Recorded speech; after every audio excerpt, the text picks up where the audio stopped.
দর্শক, আপনারা আজকে দেখবেন রাজা গোবর্ধনের রাজ্যের এক করুণ কাহিনী। সবাই গল্পটি মনোযোগ দিয়ে দেখেন কি হয় রাজা গোবর্ধনের।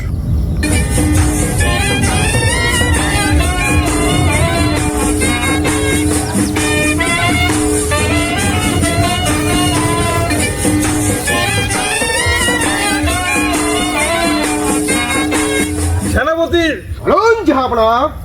আমার রাজ্যের অবস্থা কি? রাজ্যের অবস্থা ভালো আছে, কিন্তু রাজপ্রাসাদের অবস্থা ভালো নাই।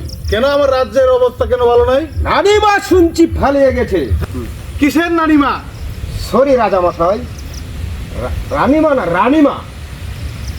কালীগঞ্জের বনে এক ছেলের সাথে পালিয়ে গেছে। হ্যাঁ, এত বড় স্পর্ধা?